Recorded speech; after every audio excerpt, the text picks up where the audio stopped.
Esse púlpito eu acho que foi projetado para ti, né? Você acha, Cristiano, você está conseguindo me ver aqui, né? Está me vendo, meu amor? Está me vendo aqui?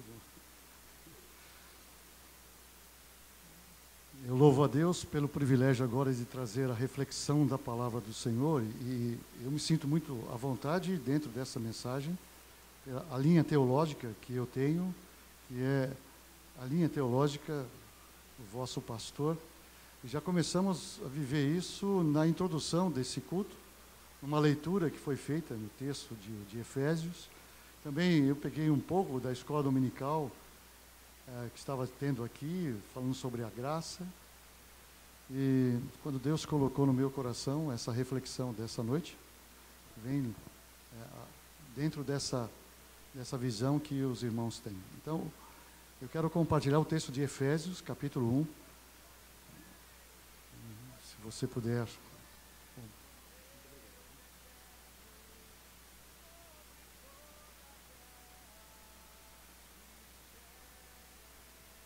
Efésios, capítulo 1, do verso 1 até o verso 14.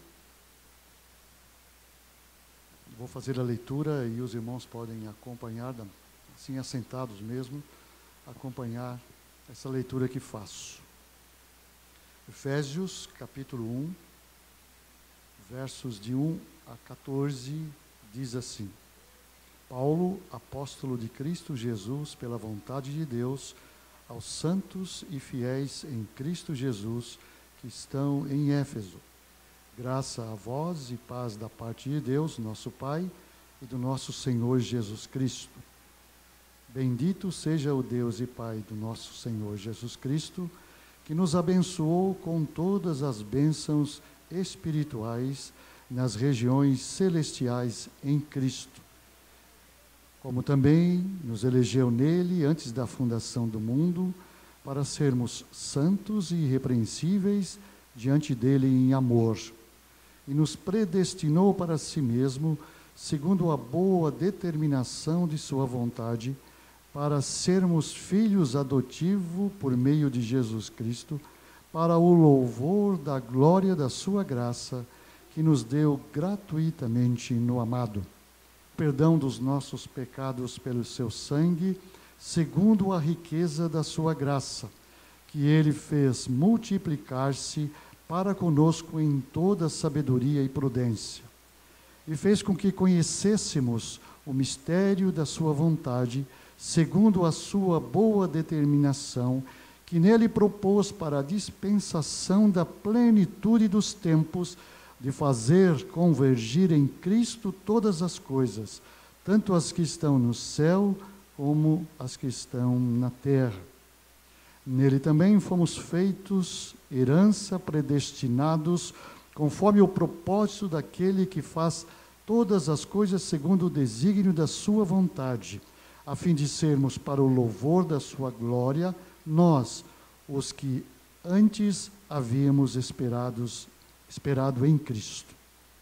Nele também vós, tendo ouvido a palavra da verdade, o evangelho da vossa salvação, e nele também crido fostes selados com o Espírito Santo da promessa, que é a garantia da nossa herança, para a redenção da propriedade de Deus, para o louvor da sua glória.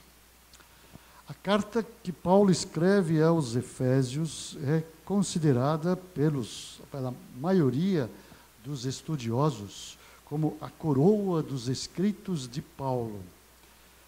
E eu creio que todos aqueles que já fizeram estudos dessa carta, um estudo pessoal, ou mesmo uma série de mensagens que ouviram, ou estiveram dando essa série de mensagens, entende dessa forma. Que Paulo traz aqui são riquezas preciosas para nós no entendimento da nossa eleição e da nossa predestinação.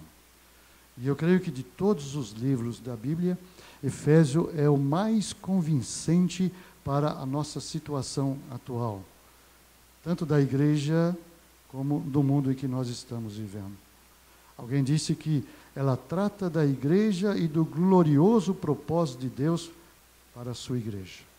Então, é uma carta que deveríamos, anualmente, estarmos estudando com mais atenção, com mais dedicação, com mais profundidade. Paulo abre esta carta falando sobre 3 coisas.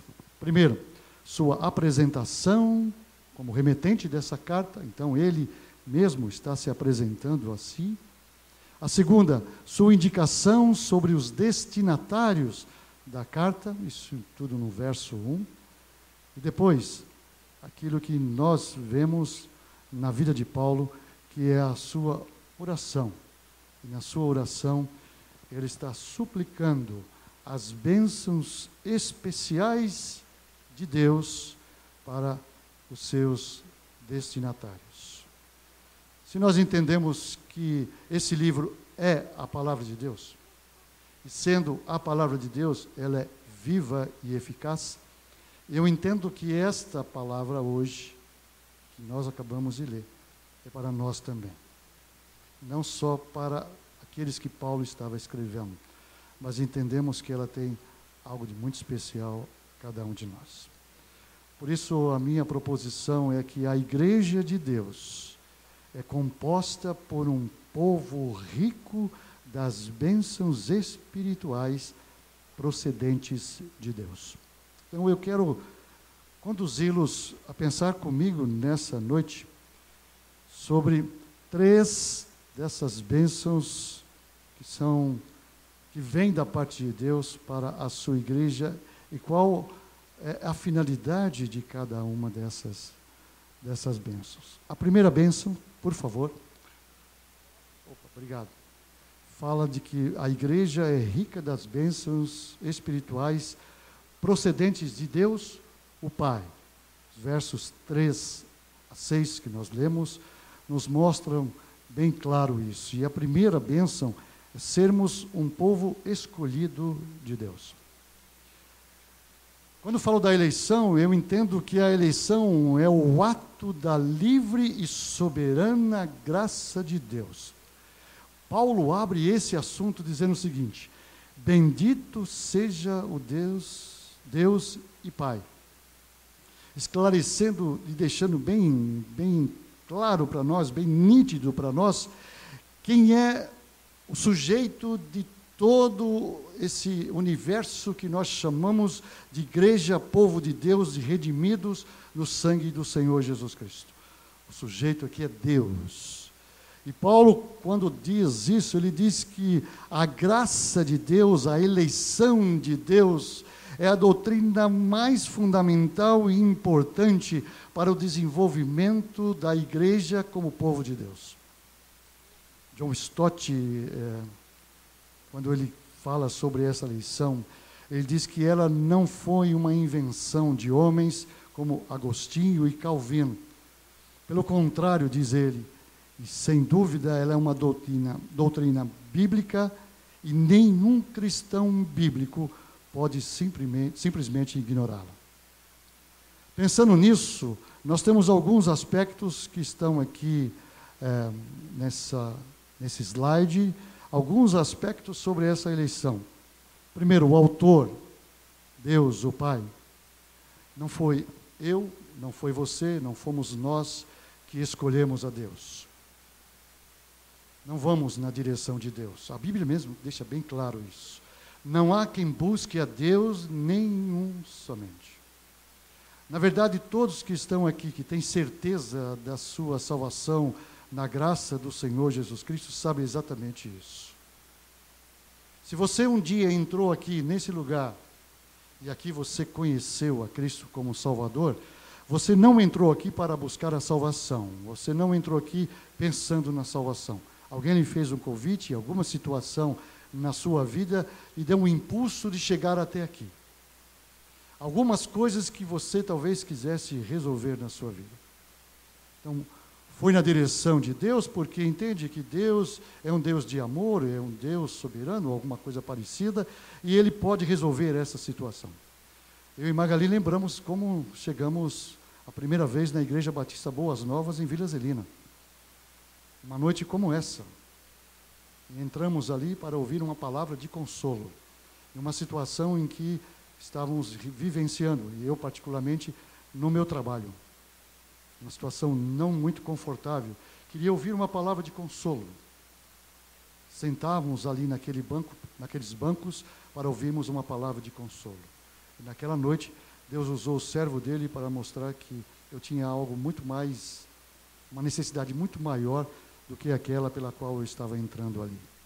E pela graça dele, ele manifestou a salvação a mim e a Magali. Então, Deus é que nos escolhe desde o princípio para a salvação. Eu sou uma pessoa que creio nisso. Eu creio que Deus já me conhecia pelo nome mesmo antes de eu existir. Mesmo antes de eu existir, Ele já tinha preparado esse momento em que iria me encontrar com Ele e Ele, pela sua graça, me dá a salvação. Isso não me torna uma pessoa mais importante, pois eu não sou. Nem você é, nem nós somos.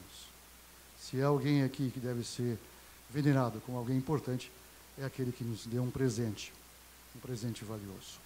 Presente do qual eu não poderia tê-lo por mim mesmo, de maneira nenhuma. Então, a eleição divina, ela é uma coisa incondicional. É Deus, na sua soberana vontade, que pode estabelecer isso. Podemos estar aqui entre 100, 200 pessoas nesse lugar, e Deus escolher alguém aqui para manifestar hoje à noite a sua graça e para outro não, e Ele não deixa de ser soberano nisso. Continua sendo soberano. E continuamos entendendo a sua justiça por essa soberania de Deus. Um outro aspecto dessa eleição, além do autor da eleição, é o tempo da eleição.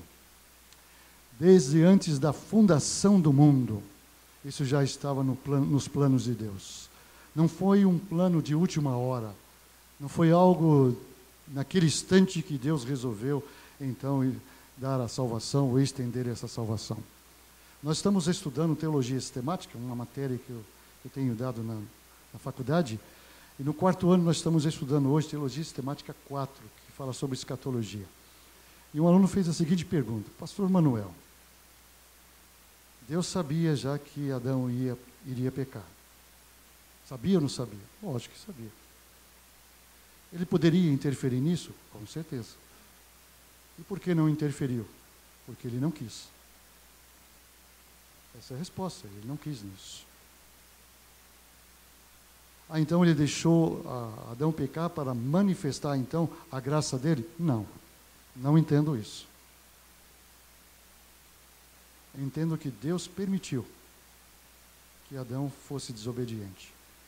É muito diferente vontade de Deus e permissão de Deus. E quando estudamos a soberania de Deus, entendemos perfeitamente essas duas coisas claras que vêm da parte de Deus para nós. Então, o tempo da eleição é um tempo desde a fundação do mundo, antes das coisas existirem. Outro aspecto dessa eleição, de sermos um povo escolhido de Deus, é o objeto dessa eleição. O objeto dessa eleição somos nós. Paulo diz: Deus nos elegeu. Salvação não é universalista. A mensagem é pregada a todo mundo, mas a salvação nunca foi universalista. O pronome nós não está falando da humanidade. Paulo está falando claramente aos santos e crentes em Cristo Jesus. Ele não estava falando à humanidade. Ele está falando um grupo de eleitos e predestinados pelo Senhor que foram alcançados com essa graça. Por isso que ele afirma que o Pai nos abençoou. Ele nos abençoou. E por último, o propósito da eleição. Para quê? Qual o objetivo? Sermos eleitos e recebemos nessa eleição a graça de Deus. O objetivo é para que fôssemos para o louvor da sua glória, sendo santos e irrepreensíveis. Santidade é o que Deus requer de cada um de nós. Alguém disse que santificação não é a causa, mas prova de que existiu uma eleição. Eleição é a raiz da salvação e não o seu fruto. se não vivo esse processo de santificação, se não penso e não desenvolvo esse processo de santificação, com certeza, ainda essa raiz não existe no meu coração. Uma segunda bênção aqui que eu quero transmitir aos irmãos, dentro desse primeiro ponto ainda, é que além de sermos escolhidos, nós somos um povo adotados por Deus. Eu falo isso com muita propriedade, pelo fato que sou filho adotivo. E a adoção é uma coisa que nasce no coração. A mulher gera uma criança no seu ventre. Ela tem um amor por essa criança. Mas a adoção não se gera no ventre. Ela vem no coração. Existe uma diferença, não a diferença de sentimento de amor, mas existe uma diferença muito grande. Você está adotando no seu coração, você está tendo um sentimento no seu coração por alguém que não faz parte do seu DNA. É do DNA de uma outra pessoa. A dona Noêmia, quando me adotou, junto com o seu esposo, eu tinha 3 dias de nascido. Me levou para a sua casa, eu conheço os meus irmãos biológicos, conheci os meus pais biológicos, tive sempre contatos com eles, mas a minha mãe, dona Noêmia, eu era um filho como se ela tivesse gerado no seu ventre. Dona Noêmia, depois da minha idade de 14 anos, ela gerou mais 6 filhos no seu coração. São 7 filhos gerados no coração de uma mulher. Quando perguntamos qual é o sentimento que ela tem por cada um deles, e como ela vê cada um deles, ela diz: são todos meus filhos. Fomos adotados. E essa adoção começou no coração do nosso Deus. O sentimento de um amor profundo por mim e por ti. Por que é importante expressar isso que estou falando com os irmãos nessa noite? Eu sou muito grato à dona Noêmia. A maneira como ela me criou. Eu sou eternamente grato a ela. A minha gratidão se expressa em sentimentos que tenho por ela. Eu lhe faço uma pergunta a você e a mim mesmo. Sabendo que somos filhos eleitos de Deus, fomos gerados no coração de Deus, qual é o sentimento que temos por Ele? Todos os dias. Ou qual deve ser o sentimento que temos que ter por Ele todos os dias? Sentimentos de profunda gratidão. Extremamente gratos por sermos agraciados com essa adoção. Sermos tirados do nosso pai da mentira, daquele que era o nosso Senhor, e fomos de lá resgatados por esse nosso Deus, nos tornando então o nosso Pai por adoção, e nos conduzindo nesse mundo até os céus, quando vamos nos encontrar com Ele. Não sei se você já parou para refletir sobre isso, e eu gostaria de desafiá-lo a fazer isso. Amanhã, quando você acordar, pensar que você tem um pai adotivo, que o amou tão profundamente, que Ele deu a sua vida por mim e por ti, e me resgatou, a mim e a você, das trevas para a maravilhosa luz do Senhor Jesus Cristo. Pode dizer amém? Amém. Alguém fazendo esse comentário, ele fez a seguinte afirmação, que um filho adotivo deve sua posição à graça e não ao direito. Ele não tem direito nenhum. Adoção é crescer no coração de uma pessoa.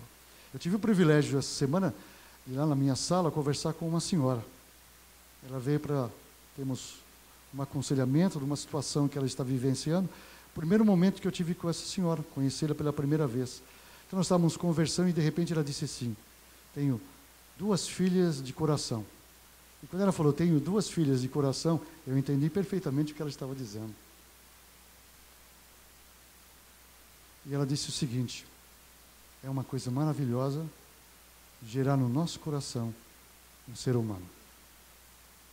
É uma coisa bem diferente.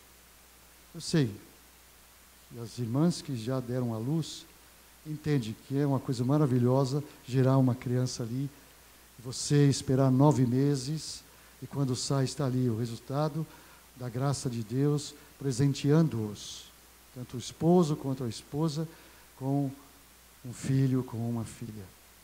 Mas é maravilhoso também aqui no coração. Quase tivemos essa experiência. Quase. Temos 2 filhos e uma guria, nossa filha caçula. Os nossos filhos, um já com 6 anos, outro com 10.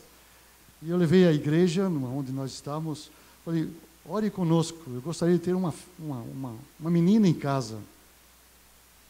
E o tempo passa e Deus não estava respondendo, e eu lembro que um dia estávamos na Palavra da Vida, aquela semana de esposas de pastores e pastores, e tinha aquele 20 meninos, José Roberto apresentando aquelas crianças, elas fazendo apresentações, e vem cantar uma guria desse tamanho, assim, a coisa mais linda, com vestidinho, bem arrumadinha, aquela coisinha feminina, tocou profundamente no meu coração e disse para Magali, vamos adotar essa guria? Ela disse, vamos. Terminado aquela parte, fomos correndo falar com o José Roberto, queremos adotar uma criança. E uma menina. Queremos uma menina.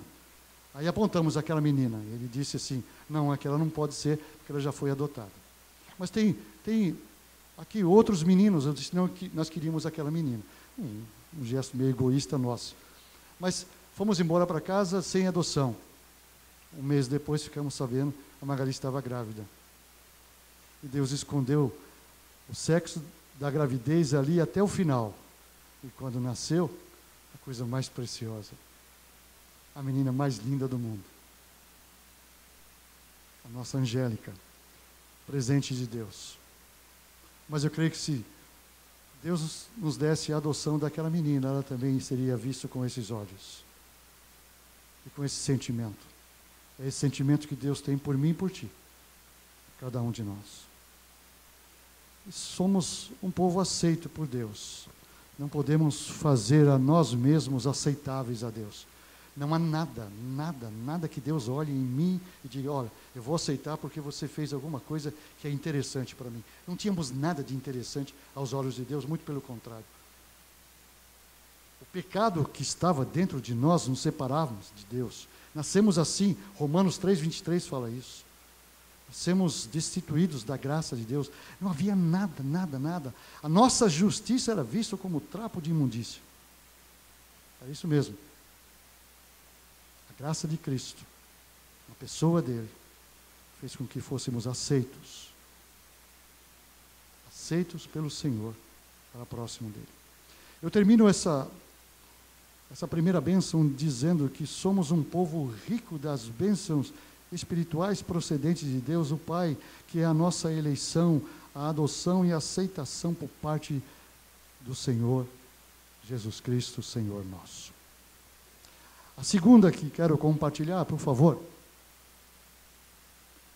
A segunda bênção é procedente de Deus, agora o Filho. Os versos 7 aos versos 12, nós temos alguns aspectos e também interessante desse presente que o Senhor traz aqui para nós. Primeiro, a bênção da redenção. A expressão redimir é comprar, deixar livre, pagar o preço daquele pelo qual aquela pessoa não pode pagar. Cristo nos redimiu, nos resgatou. Nós estávamos como prisioneiros de guerra ou escravos do pecado, e o Senhor nos libertou, nos trouxe a libertação. Quando Paulo está falando Ele está no Império Romano, onde tinha mais de 60 milhões de escravos.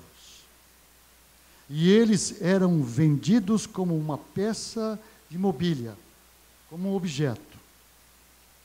Mas um homem podia comprar um escravo e lhe dar a liberdade.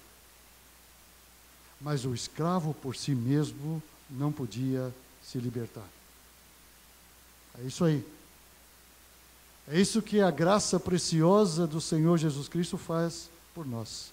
Eu não tinha como me libertar da escravidão do pecado. E se nós pensarmos, e aqui eu quero pedir a permissão do pastor para ser bem sincero com aquilo que eu vou dizer agora, mesmo depois que essa graça de Deus me alcançou, eu tenho que lutar com uma velha natureza que ainda existe em mim. A cada dia eu careço mais ainda da graça de Deus, uma graça que me salvou, mas uma graça que me sustenta. Foi essa expressão para Paulo.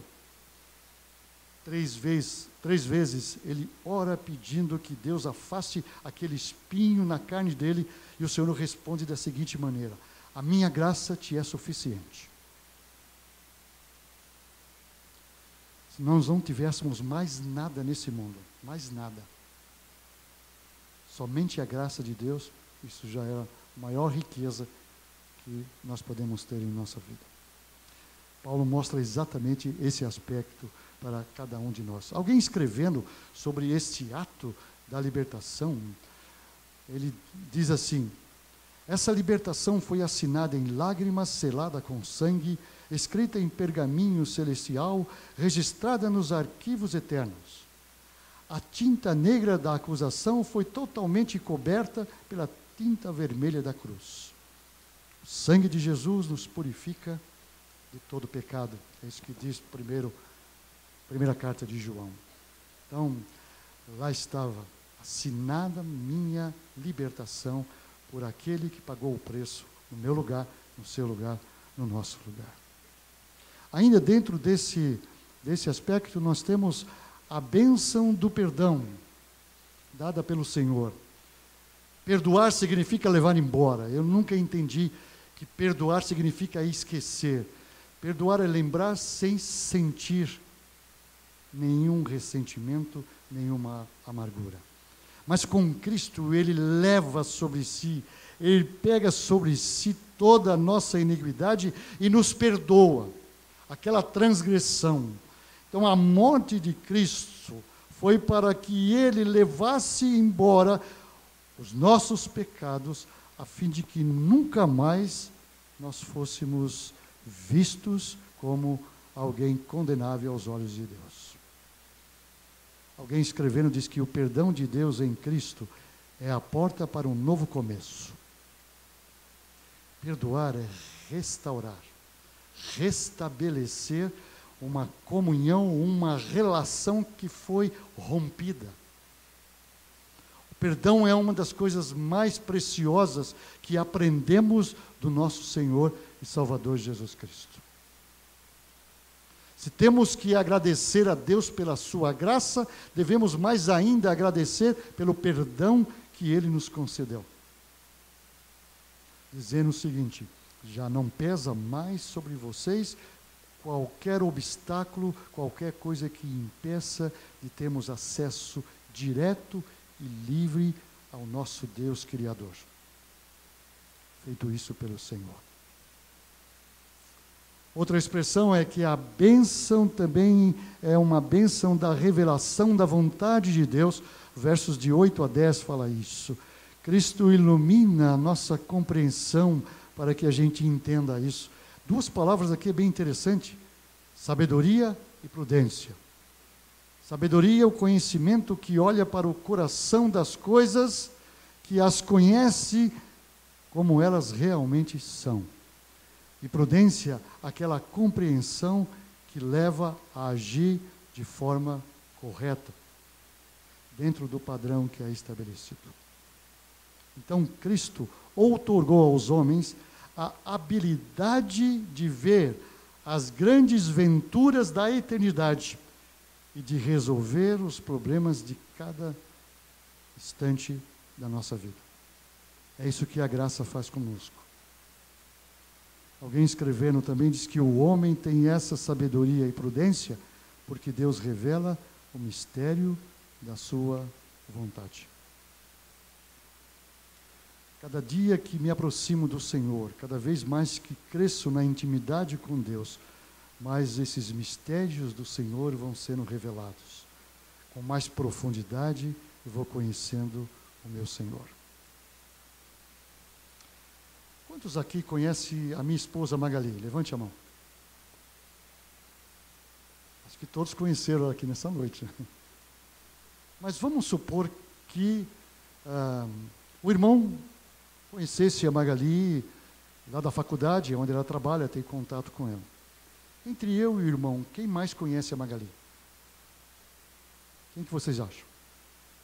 Eu. Por quê? Porque eu tenho uma relação diária com a minha esposa e não é só uma relação, é uma relação de intimidade. Quanto que nós conhecemos de Deus? Qual é o conhecimento que temos de Deus? É esse conhecimento que eu tenho da minha esposa por uma relação que a cada dia se aprofunda, cresce, se estreita? A nossa relação com aquele que nos salvou não pode ser superficial, de maneira nenhuma. Se for, não somos para o seu louvor e a sua glória. O louvor e a sua glória vêm exatamente desse aprofundar-se em conhecer e cada vez mais crescer conhecendo esse Deus. Essa é a expressão que o Senhor nos traz na sua palavra. E também a bênção de nos fazer herança. No Calvário, tudo que era meu, Cristo levou sobre si. Tudo. E tudo que era dele, tornou-se meu. Ele leva tudo aquilo que impedia de eu me relacionar com ele, sobre ele. E tudo aquilo que pertence a ele, para que eu possa me relacionar com ele, ele me concedeu. Pense nisso. Pense no preço que Deus pagou por você, por mim, por cada um de nós, nos tornando herança no Senhor.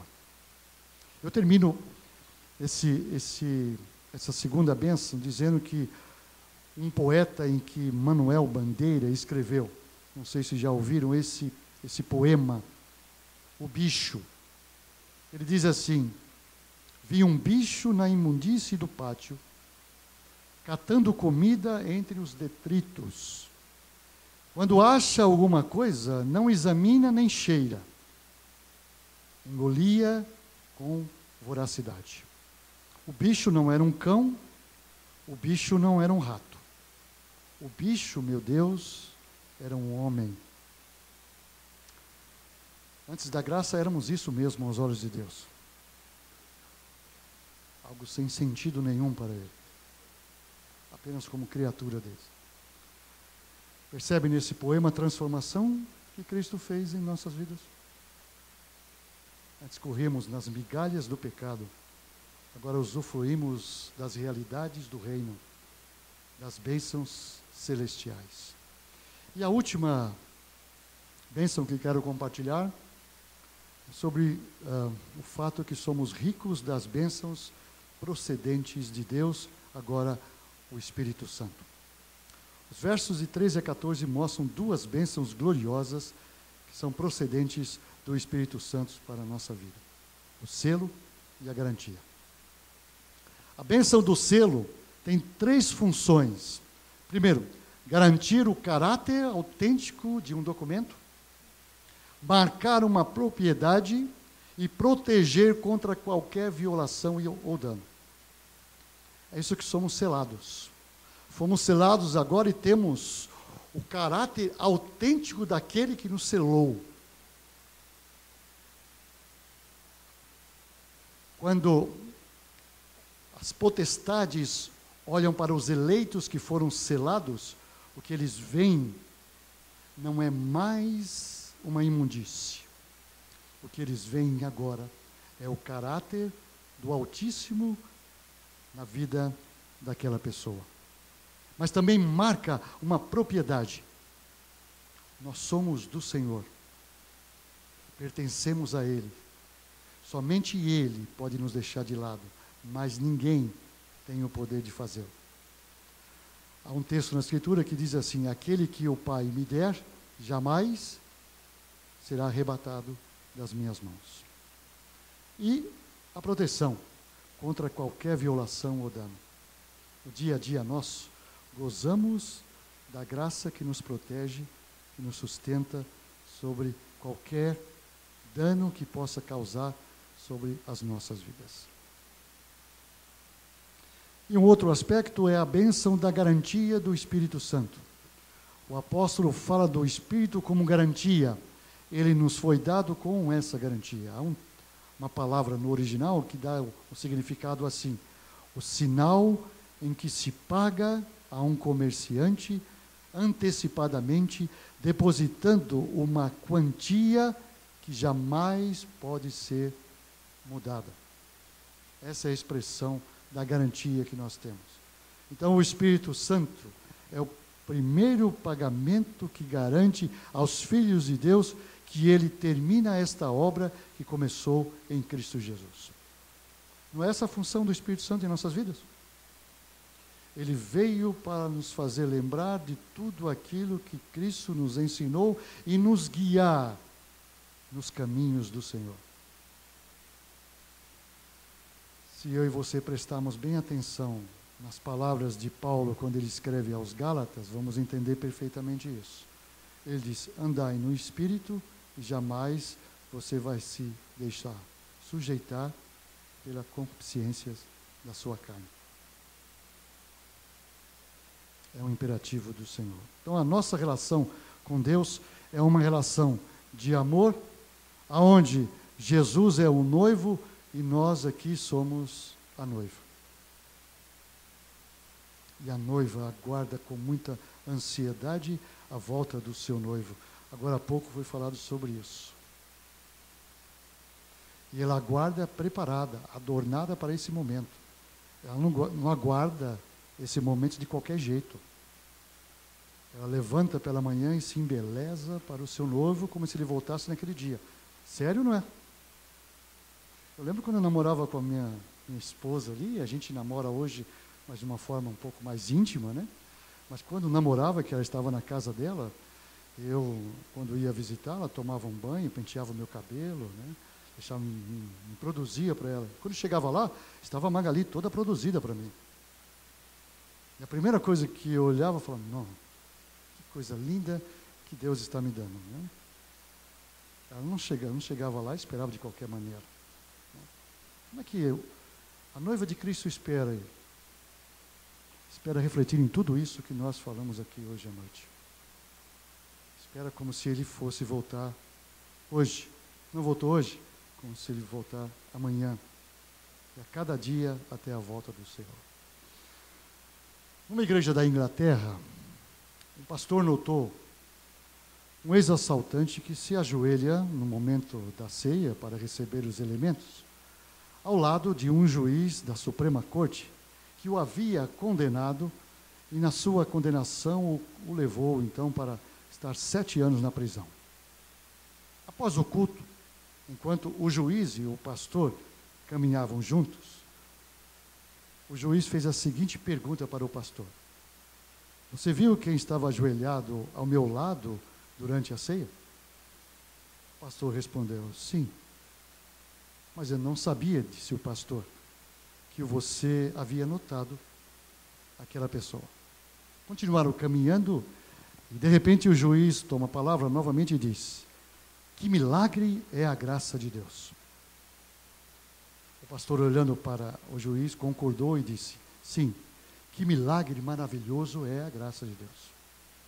Daí o pastor perguntou: mas você se refere a quem? E o pastor respondeu: é claro, a conversão do assaltante. Aí o juiz respondeu: mas eu não estava pensando nele, estou pensando em mim mesmo. O pastor perguntou: como assim? Aí o juiz respondeu: o assaltante sabia o quanto ele precisava de Cristo para salvá-lo dos seus pecados. Mas olhem para mim.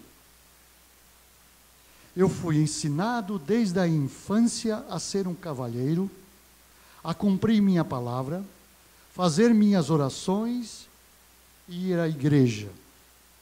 Passei pela universidade, recebi meu diploma, fui advogado e tornei-me juiz. Pastor, nada a não ser a graça de Deus podia ter me levado a admitir que eu era um pecador igual àquele assaltante. Levou muito mais graça para me perdoar por meu orgulho, minha confiança em mim mesmo, para me levar a reconhecer que não sou melhor aos olhos de Deus do que aquele assaltante que eu mandei para a prisão. Isso é graça. Se você nasceu no lar cristão, exigiu muito mais graça para alcançar você do que aquele que às vezes não nasceu no lar cristão. Eu espero que nessa noite o Senhor tenha trazido aos nossos corações essa reflexão sobre o que é a igreja de Deus. Uma igreja alcançada pela graça irresistível do nosso Senhor, Salvador Jesus Cristo. A Ele seja a glória e a honra. Amém. Vamos nos colocar em pé. Eu tenho a honra e o privilégio também de orar, finalizando o culto dessa noite. Oremos. Pai, eu quero agradecer ao Senhor, porque entendo que esse momento aqui nessa noite também é fruto da graça do Senhor. Se aqui chegamos foi porque a graça do Senhor nos moveu. Se aqui estamos te adorando é porque essa graça também tem nos sustentado para isso. Por isso expressamos a nossa gratidão nessa noite, por tudo aquilo que ouvimos da Tua palavra e por tudo aquilo que pôde ser feito aqui como adoração e louvor ao Teu nome. E agora, Senhor Deus, que a Tua graça, essa graça preciosa, possa mover os nossos corações para que nessa semana estejamos vivenciando a cada dia esse amor e esse sentimento do Senhor em nossos corações, de uma forma que nós possamos expressar em atitudes e em ações a gratidão que temos por aquilo que o Senhor nos deu. Assim, Senhor Deus, o Teu nome verdadeiramente seja glorificado e exaltado no nosso meio. Agora, quando o Senhor nos despede, que o Teu amor, a graça do Senhor Jesus Cristo e as perfeitas consolações do Espírito Santo de Deus possam descer sobre todos que estiveram aqui nessa noite, hoje e para todos sempre. Amém. Sentados.